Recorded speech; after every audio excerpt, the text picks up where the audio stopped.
안녕하십니까. 오늘 주제는 빠른 이해를 위한 중국 상표 분쟁과 해법에 대해서 말씀드리겠습니다. 저는 IP 매그나 특허 정연영 변리사입니다.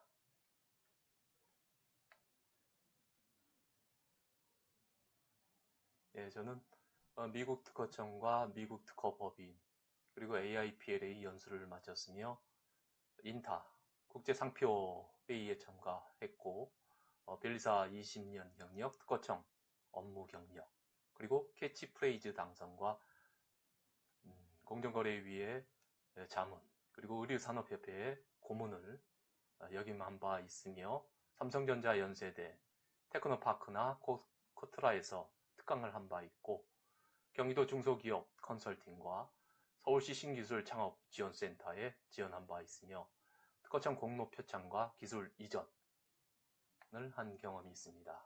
저서로서는 JS포카, 전자상거래와 특허보호, 지식재산, 법률 영어, 특허신서, 주지관용 기술집 등이 있습니다.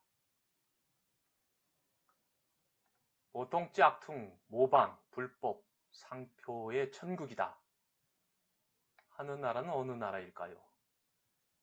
보통 이제 중국을 많이 얘기를 하고 있는데요. 얼마 전 뉴스입니다만 1300만원 짝퉁 가방으로 해서 특 S급 팔고 포르쉐 등 외제차 3대 굴린 남매가 SBS 뉴스에 난 적이 있습니다. 진품과 구분하기 힘든 초고가의 위조품을 우리가 특 S급 짝퉁이라고 얘기를 합니다만 정가 1억 1천만 원짜리 위조품을 10분의 1 가격인 1300만원에 팔았다는 얘기입니다. 오빠는 중국 제조공장에서 만든 가짜 명품을 국제우편이나 특송 화물로 해서 한국으로 보냈고, 동생은 국내에서 배송을 맡았고 회원제로 운영한 사이트와 블로그, SNS를 통해서 주문 배송을 한 바 있습니다. 2018년도서부터 올해 8월달까지 2년간 21만 8,170건의 온라인 업체에서 유통된 짝퉁 제품이 적발이 됐습니다. 네이버 블로그, 카카오 스토리, 쿠팡, 번개 장터 등의 전자상거래 업체에서 가방이 전체 건수의 큰 비중을 차지하는데 31.7%, 의류 제품의 경우에는 26%, 신발의 경우에는 18.1%, 소품, 지갑, 시계 순이었습니다. 이와 같이 위조 상품 유통이 상대적으로 빈번한 인스타그램에서 작년 이후 2년간 짝퉁 가방 판매가 22,174건이나 적발됐다는 통계가 있습니다. 특히 요즘 코로나로 상당히 어려우신데요. 그런 온라인 거래가 더욱 확산되고 있어서 짝퉁 등의 상표권 침해, 상품 유통이 더욱 늘어날 것으로 예상이 되고 있습니다. 중국뿐만 아니라 우리나라도 이러한 문제가 있다는 것이죠. 네, 중국의 경우입니다. 이 짝퉁 모방 불법 상표의 그 천국으로 알려져 있는데 중국의 개인 김광춘이라는 사람은 개인 상표로 출원만 해도 806건에 달했습니다. 대표적인 건이 보십시오. 치킨 하면 뭐 여러 치킨이 있습니다만 이러한 상표를 내서 등록을 받았다는 것이죠. 그리고 가격도 나와 있죠. 네, 3만 위안. 풀몬 똑같지 않습니까? 풀몬으로 해서 똑같은 가격으로 이렇게 내놓고 있습니다. 오뚜기에 대해서도 마찬가지로 3만 위에 미스터 보쌈, 뭐 올반, 노랑 통닭, 마루, 팥뿌리, 이화수 전체적으로 이렇게 출원을 다 해뒀던 것이죠. 그리고 등록을 받았습니다. 중국 상표 브로커의 그 타겟이 되어온 우리나라 업종은 통계를 보면 프랜차이즈 18.9%, 식품이 16.2%, 의류 14.9%, 화장품 등의 순이었습니다. 연도별로 그 선점 상표수를 보면 2014년도엔 143건이었는데 2018년도에는 무려 6배나 신장된 723건에 달하고 있습니다. 점차 증가하고 있죠. 네, 이 짝퉁 모방 불법 상표의 천국이다 해서 중국을 오해하기보다는 이번 시간에는 그 관련 법 이해가 우선 돼야 되겠다 하는 취지에서 유튜브 강좌를 올렸습니다. 중국의 경우에도 상표에 대해서 검색을 합니다. 종래 상표가 있는가 없는가. 그래서 출원을 하게 되겠죠. 그럼 초보 방식적인 심사를 거쳐서 실질적인 심사관에 의한 심사를 하게 됩니다. 그래서 별 이상이 없으면 출원 공고가 되겠죠. 그리고 3개월 이내에 누구든지 이의 신청을 할 수가 있습니다. 근데 이의가 없으면 당연히 등록증 발급이 되는데 이의가 있으면 거절 결정이 나올 수가 있습니다. 중국에도 이와 같이 진실한 사용 의사 없이 타인의 상표를 대량으로 선점한 상표는 등록하지 않는다는 심리 기준을 2017년도 상표법에 마련했습니다. 개정된 상표법에는 심지어 소리상표, 신속한 심사 규정을 마련했습니다. 9개월 내 등록, 거절 이러한 결정을 하도록 되어 있고 단 특별한 사유 시에만 3개월 연장 가능하도록 했습니다. 또 한국과 중국이 이 상표에 다른 제도가 있습니다. 의견 제출 기회를 중국에선 제공을 안 하고 우리나라의 경우에는 일부 거절 사유가 있으면 그것에 따라서 전부 거절 결정을 하는 데 비해서 중국의 경우에는 일부만 거절, 그래서 그 일부만 거절을 계속 싸움을 할 수 있고 그러면 나머지 일부는 등록을 해주겠다. 예, 일부 등록. 우선 심사 제도가 없습니다. 정보 제공, 심사 기간 중에 경쟁 업체에서 제공하는 경우가 많겠죠. 이런 정보가 있습니다 하게 되면 등록을 안 해줄 수도 있는데 또 보상권, 청구권이 없습니다. 외국 내의 유명 상표에 중국 내 독립적인 보호 규정이 없습니다. 외국에서 유명하다고 해서 중국 내에 따로 독립적인 보호를 해줘야 되겠다. 그런 규정이 없다는 것이죠. 이런 것이 한국과 다른 중국의 상표 제도입니다. 한국의 중국 수출은 1등입니다. 중국 내 상표 출원은 4등에 지나지 않습니다. 수출액 1억 달러당 상표 출원 건수를 집어보니까 한국은 4.4건인데 비해서 미국은 20건, 일본은 10건을 상표 출원을 하고 있습니다. 그 법률을 살펴보면 이와 관련된 상표법, 형법, 세관법, 반부당 경쟁법으로 해서 보호가 가능하겠습니다. 상표법은 상표법 실시 조례, 상표 사용 허가, 그리고 형법의 경우에는 등록 상표 재산 보존에 대한 가장 강력한 보호 방법이 되겠지요. 세관법, 상표 사건 관할에 대한 해석을 지식재산권 세관 보호 조례에 의해서 세관법에 의해서 보호를 받습니다. 반부당 경쟁법, 올림픽 표장 보호 조례, 전명상표 인정 및 보호 규정이 있습니다. 예, 이 상표 관련 소송 비용을 2009년도에 내놓은 그 결과 보고서가 있습니다. 1심의 침해 소송의 경우에는 한 1,600만 원, 행정소송의 경우에는 600만 원, 행정소송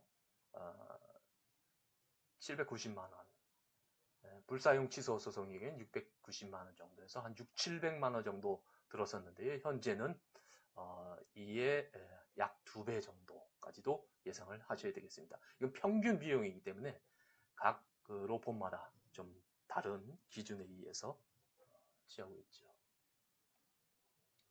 자, 중국 상표 분쟁은 아까 말씀드린 바같이 상표권 침해 판단 기준이 있습니다.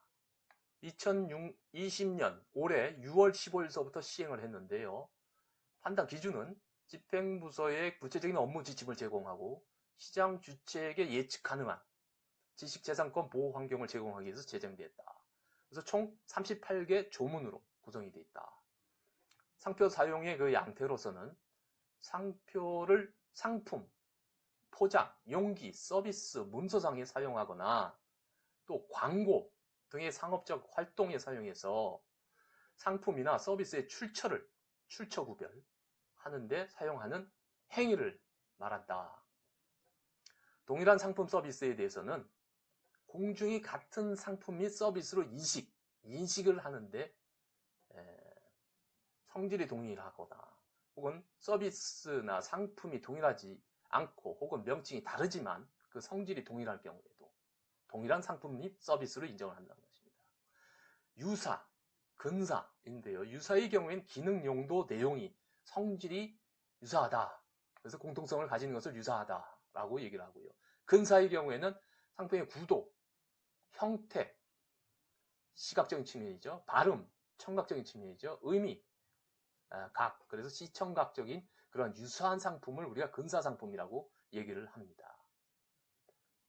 혼동의 그 판단 기준은 상표, 상품, 서비스가 유사한지 여부, 등록상표의 현저성과 인지도 등을 종합적으로 판단해서 우리가 혼동의 판단 기준을 정합니다.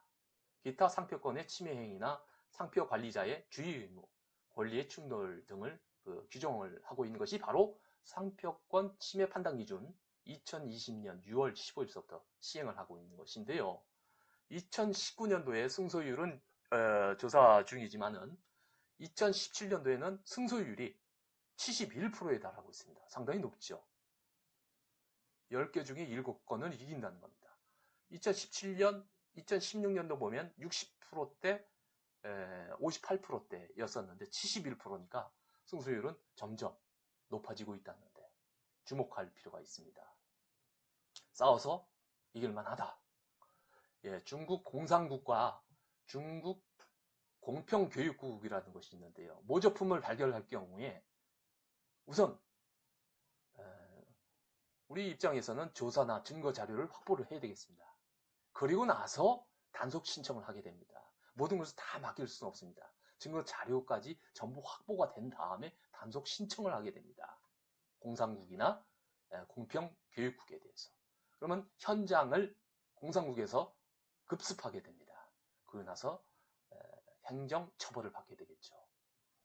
자세하게 살펴보면 중국 정부의 공무원 직속기구로서 부서 중에 국가지식권국, 지식산권국, CNIPA라는 곳, 그리고 국가공상행정관리총국, 상표국, 예, 상표를 전담하는, 그리고 반독점 및 부정당 경쟁 집법국이라고 합니다.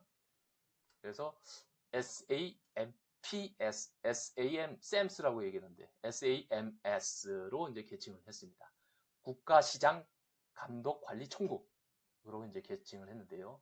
여하튼 그 46개의 공산국의 그 역할은 상표권 침해가 인정된다고 판단 시에 즉시 침해 행위 중지 명령을 내릴 수가 있고 침해품 제조를 위해 사용된 도구를 몰수, 폐기 처분을 할 수가 있고요.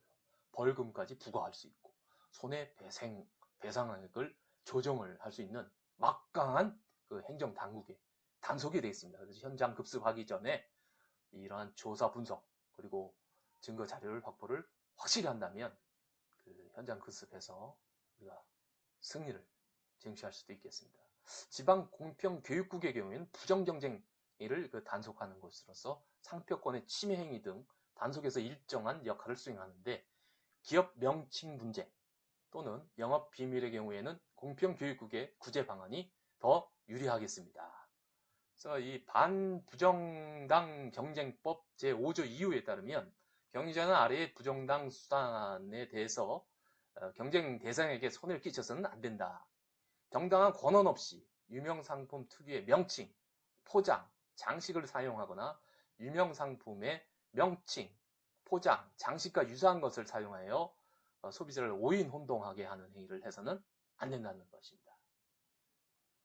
상표 분쟁 사례입니다. 한 3가지로 나누었는데요.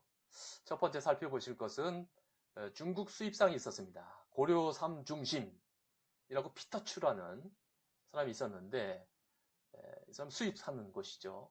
92년에서 95년 한국 담배인삼공사와 거래하였는데 미리 그 마카오, 홍콩, 중국 지역 등에 무단 상표를 선등록했어요.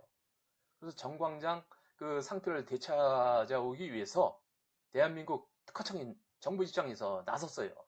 그래서 정광장 상표에 대한 주지 전명성을 확인해주고 대한민국 특허청장 명의로 한국담배인상공사 측에 재심 청구 수리를 요청하는 협조서안도 3회에 걸쳐서 발송을 했어요.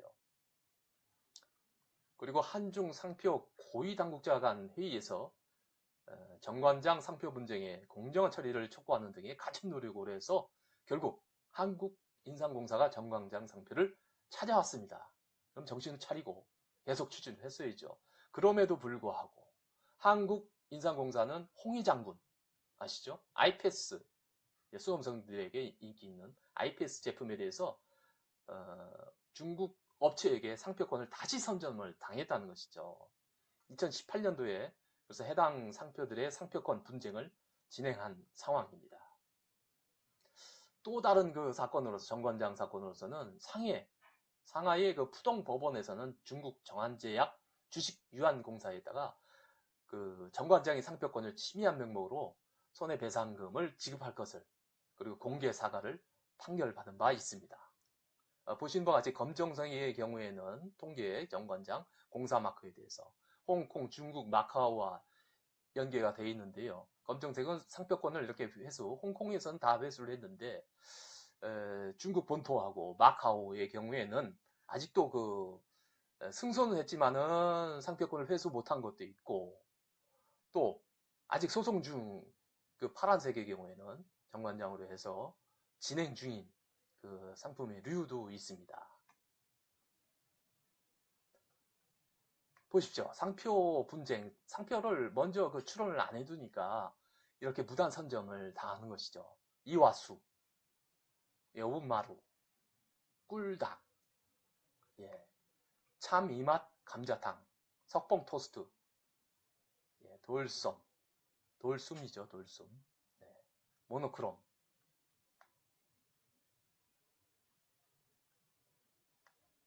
맘스터치로 많이 알려진 해머로 푸드 서비스의 맘스터치, 푸디야, 미스터 보쌈, 떡당, 이와 같은 53개 기업에 대해서 무효심판을 제소했죠.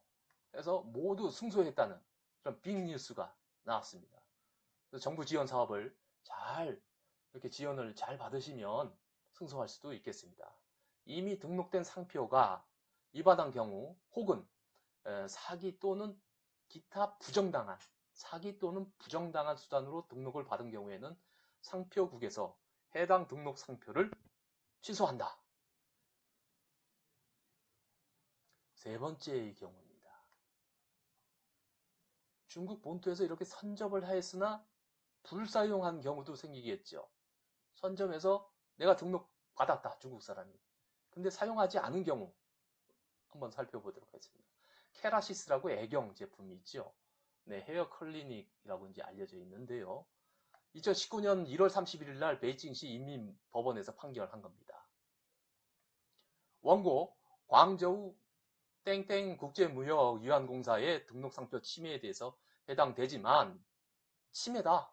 그렇지만 애경산업이 2002년도서부터 해당 표지를 한국에서 출원해서 사용해왔고 그 제품 역시 한국 오리지널 정품으로 애경산업이 생산한 제품임이 명시되어 있으므로 애경 거다. 그러므로 피고들, 수입업자입니다. 애경 제품에 대한 수입업자에게 침해에 대한 주관적 고의성은 없다. 특히 손해배상액 산정에 있어서 침해 발생 기간 동안 등록 상표의 실질적 사용 여부를 입증해야 하나 선점했지만 사용을 안 했다는 겁니다. 법원은 이에 대한 증거가 불충분하다는 이유로 손해배상액 청구를 기각한다. 선점하여 등록 받았더라도 이와 같이 실질적인 상표 사용을 안 하였을 경우 손해배상액을 선고할 수는 없다. 그래서 무단 선점 상표에 따른 이익은 없다라는 중대한 판결.